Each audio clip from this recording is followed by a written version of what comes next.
Good morning, boys and girls. This is Mrs. Jovane-Flynn, and today we are starting a novel called The Witches, written by Roald Dahl and illustrated by Quentin Blake. This is one of my favorites, and this is also one of my students' all-time favorites. So I'm very happy to be able to share this fabulous book with you today.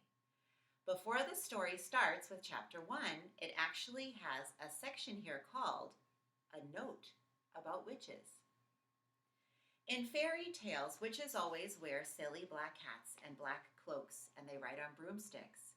But this is not a fairy tale. This is about real witches. The most important thing you should know about real witches is this, and listen very carefully. Never forget what is coming next. Real witches dress in ordinary clothes and look very much like ordinary women. They live in ordinary houses and they work in ordinary jobs. That is why they are so hard to catch. A real witch hates children with a red-hot sizzling hatred that is more sizzling and red-hot than any hatred you could possibly imagine.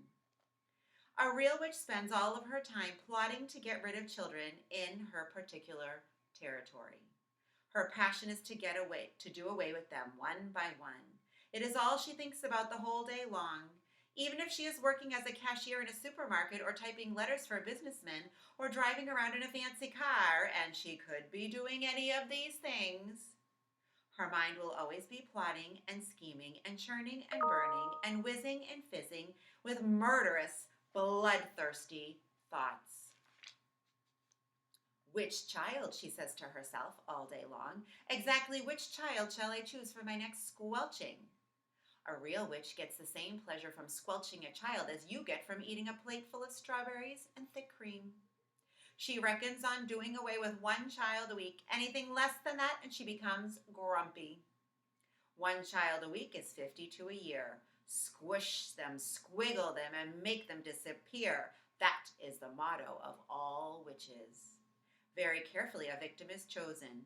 Then the witch stalks the wretched child like a hunter stalking a little bird in the forest. She treads softly. She moves quickly. She gets closer and closer. Then at last, when everything is ready, whoosh, she swoops, flies like a flame.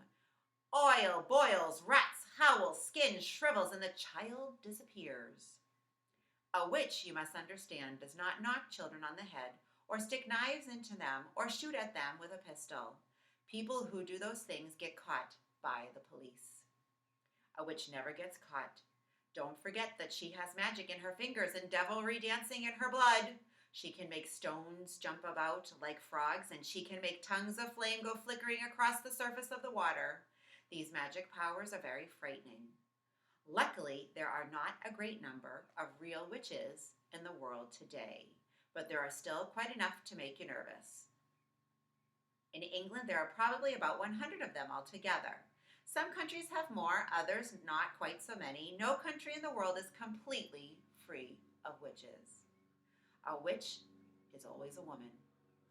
I do not wish to speak badly about women. Most women are lovely, but the fact remains that all witches are women. There is no such thing as a male witch. On the other hand, a ghoul is always a male. So indeed is a Barghest. Both are dangerous, but neither one of them is half as dangerous as a real witch. As far as children are concerned, a real witch is easily the most dangerous of all the living creatures on earth. What makes her doubly dangerous is the fact she doesn't look dangerous. Even when you know all the secrets, and you will hear about those in a minute, you can still never be quite sure whether it is a witch you are gazing at or just a kind lady. If a tiger were able to make himself look like a large dog with a waggly tail, you would probably go up and pat him on the head. And that would be the end of you. It is the same with witches. They all look quite nice, they all look like nice ladies. Kindly examine the picture opposite. Which lady is a witch? Which lady is a witch?